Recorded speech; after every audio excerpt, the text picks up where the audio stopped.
नमस्कार, मैं ओम प्रकाश शास्त्री। आज बात विभाग में हम लोग बिहार में जो कोहराम मचा है कोरोना का, उस पर चर्चा करेंगे। सीधे कहें तो इंसान है। अब धरती के भगवान माने जाने वाले भी नहीं बच पा रहे हैं इस कोरोना से। बिहार में ये हालात हैं। शायद इतने खराब हालात किसी और प्रदेश में आपको सुनने को नहीं मिले होंगे, जहां अब तक 4 डॉक्टरों की मौत हो चुकी है और 2 ऐसे डॉक्टरों के परिजनों की मौत हुई है जो सरकारी अस्पतालों में कहीं ना कहीं पदस्थापित है। मरीजों को लेके घूमते रहे और वो बेचारे अपने परिजनों को नहीं बचा सके। उनकी डॉक्टरी की पढ़ाई या उनका डॉक्टर होना किसी काम का साबित नहीं हुआ जब वो अपने लोगों को हॉस्पिटल तक नहीं ले गए। कोरोना काल में बिहार की जो स्थिति है वह इस कदर खराब हो चुकी है कि इसका एक एग्जाम्पल आपके लिए काफी होगा समझने के लिए कि स्वास्थ्य मंत्री यह कहते हैं कैबिनेट की बैठक में कि प्रधान सचिव जो स्वास्थ्य महकमे के वो उनकी बात नहीं सुनते और नीतीश कुमार जो मुख्यमंत्री हैं उनको फटकार लगानी पड़ती है स्वास्थ्य सचिव को। यानी तालमेल का अभाव, योजनाबद्ध तरीके से काम करने का अभाव, सीधे सीधे और बाकी चीजें धीरे धीरे छन के निकलेंगी कि इसमें लापरवाही, घपले, घोटाले क्या क्या हुए हैं कि हालत यह हो गई है कि मरने वालों की संख्या लगातार बढ़ रही है, बीमार लोगों की संख्या लगातार बढ़ रही है। मुख्यमंत्री की लाख हिदायत के बावजूद जांच की गति ज्यों की त्यों पड़ी हुई है और ऐसे लोग मर रहे हैं।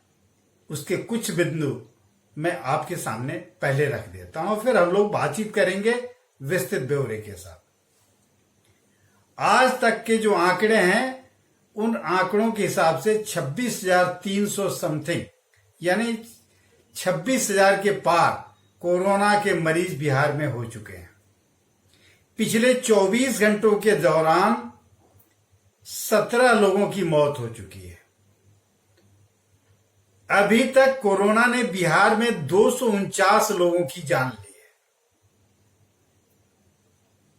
प्रशासनिक महकमे में, पुलिस महकमे में, स्वास्थ्य विभाग में हालत यह हो गई है। उस हालत का बयान अगर करें तो कल जहानाबाद में पोस्टेड, गया के जिले में किसी प्रखंड में पोस्टेड एक सर्किल ऑफिसर की मौत हो गई। कोरोना से ही मौत उनकी हुई। आज जहानाबाद में तैनात एक दारोगा की मौत हो गई। बताया जाता है कि वो दारोगा अभी युवा उम्र का था और प्रशासनिक अधिकारी पीड़ित हैं, वो अपनी जगह है, लेकिन 4 डॉक्टर नहीं बचाए जा सके। और 2 ऐसे डॉक्टरों की बात आई। एक तो पीएमसीएच के डॉक्टर हैं जो बिहार का सबसे बड़ा सरकारी अस्पताल माना जाता है। वहां के डॉक्टर को अपनी पत्नी को लेके दर-दर की ठोकरें खानी पड़ी और अंततः वह अपनी पत्नी को एम्स के दरवाजे तक जाने के बावजूद एडमिशन नहीं हुआ और नहीं बचा पाया। ये स्थिति है, ये हालात है बिहार की कि बिहार में धरती के भगवान कहे जाने वाले लोग भी अब अपने को बचा पाने की स्थिति में नहीं है। आम आदमी की बात तो आप भूल जाइए। बिहार के बारे में जब हम लोग बात करते हैं तो सीधे सीधे एक चीज समझ में आती है, नीतीश जी की योजना कहां विफल हो गई और या नीतीश जी का अब तक का जो कार्यकाल रहा है किस मामले में विफल माना जाएगा, इस पर गौर करें तो 3-4 चीजों से अभी बिहार में सबसे ज्यादा तबाही है। एक तो मौसम की वजह से बारिश, हर साल की तरह बाढ़, कोरोना महामारी के दौर पर आई बीमारी और प्रवासियों के आगमन की वजह से बड़े पैमाने पर बढ़ी बेरोजगारी। ये 4 ऐसी बड़ी समस्याएं हैं जो पहली बार नहीं बल्कि बिहार के लिए लगातार ये चर्चा के केंद्र में रहती हैं, बात होती है, लेकिन इसका स्थायी समाधान नीतीश कुमार जी के विकास पुरुष होने के बावजूद तमगा यही मिलता है कि वो सुशासन की सरकार चलाते हैं। नीतीश जी विकास पुरुष हैं, लेकिन 15 साल के लालू और राबड़ी राज के कुशासन की गिनती धड़ल्ले से उनकी पार्टी करती है। कई दफा उनकी जुबान से भी ये बात निकलती है, लेकिन अपने 15 सालों के शासन में इन 4 बड़ी समस्याओं पर कभी उन्होंने स्थायी समाधान की दिशा में कोई कदम नहीं उठाया।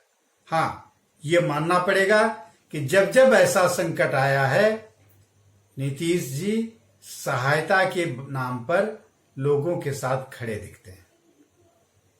इस कदर खड़े दिखते हैं कि अचानक फरमान जारी होता है कि सैंपल टेस्ट गांव में कैंप करके लिए जाएंगे टेस्ट के लिए कोरोना के, और सैंपल इकट्ठा होने के लिए एक टीम जाती ही नहीं है और लोगों के पास कोरोना की दवा तक पहुंच जाती है, रिपोर्ट पॉजिटिव मान ली जाती है। यह एक ऐसा उदाहरण भी आराज में आया है। इसी तरह हड़बड़ी में वो मुआवजे तक की घोषणाएं लगातार करते हैं।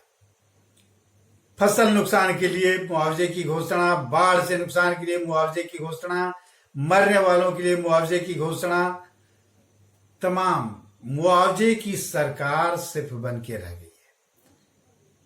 जो शाश्वत समस्या बाढ़ की है वर्षों से, ये पहली दफा नहीं, इस 15 साल नहीं, उस 15 साल नहीं, बल्कि बिहार के साथ ये शाश्वत है कि हर साल नेपाल का पानी आता है, बारिश होती है और दोनों का मिलान होकर कई तटबंध टूटते हैं। अब तक 4 या 5 तटबंध बिहार में टूट चुके हैं और फिर उन तटबंधों की तात्कालिक मरम्मत का काम शुरू होता है, बालू गिराने का काम होता है, और उसका हश्र ठीक उसी तरह का होता है जिस तरह से कोयलांचल में जो कोयले की लूट मची, जिसमें बालू भराई के नाम पर ट्रकों से करोड़ों रुपए, अरबों रुपए के उस समय बिल बने, लेकिन धरती के अंदर से कोयला निकाला गया, बालू नहीं डाला गया और कोयले के अंदर आग सुलग गई।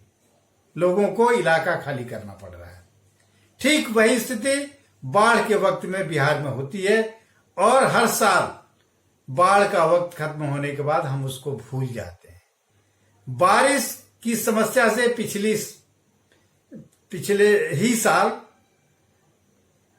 पटना में क्या हालत हुई, पटना के लोगों को कितनी जिल्लत झेलनी पड़ी। उस जलालत की जिंदगी में सुशील मोदी जो उप मुख्यमंत्री हैं उनको भी शामिल होना पड़ा। इसके बावजूद पटना की सड़कों पर इस बार भी बारिश में जल जमाव वैसे ही हुआ। लोग सड़कों पर मछली पकड़ते मिले। तबाही अभी भी मची हुई है, बरकरार है, जल जमाव बना हुआ है और बारिश ऊपर से हो रही है। यानी न बाढ़ की समस्या का स्थायी समाधान है उनके पास, न इसकी कोशिश 15 सालों में हुई। जो कोशिश उन्होंने की तो ये कह दिया कि चूहों ने बांध को कुतर दिया।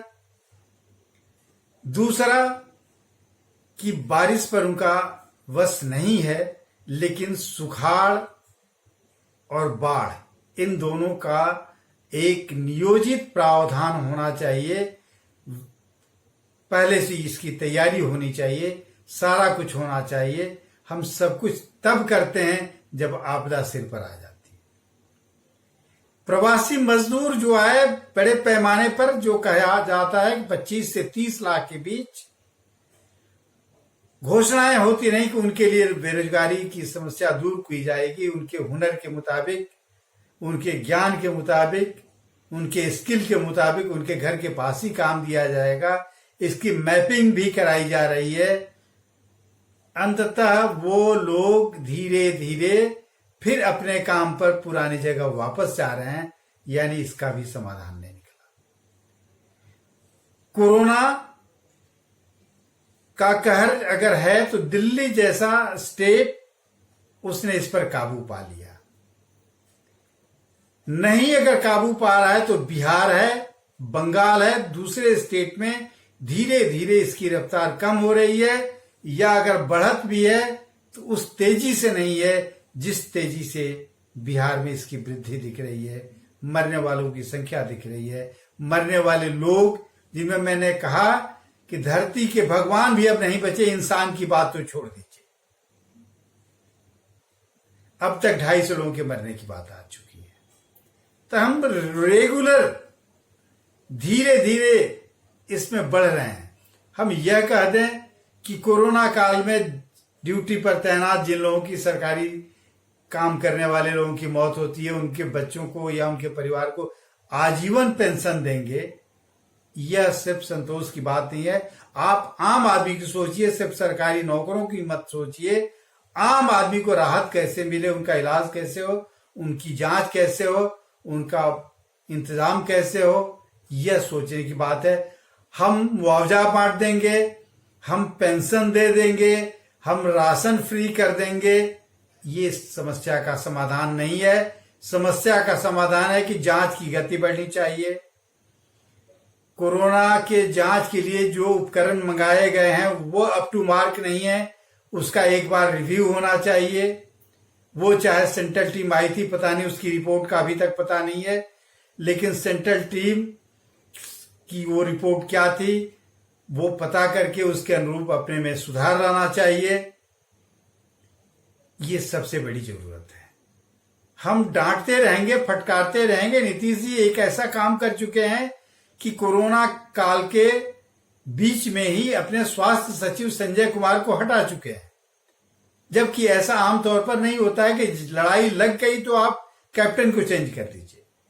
और फिर वही स्थिति आ रही है कि जिसको लाया गया उस पर यह सवाल उठता है, उसको हड़काया जाता है, उसको डांटा जाता है, फटकारा जाता है। वो भी कब? जब हालात और बिगड़ जाते हैं, यानी हमारी कोई मुकम्मल तैयारी नहीं है, हमारे पास कोई मुकम्मल योजना नहीं है। इसका अर्थ तो यही सीधे सीधे कोई लगाएगा। तो आज की बात विभाग में संक्षेप में हम लोग इतनी ही चर्चा करेंगे।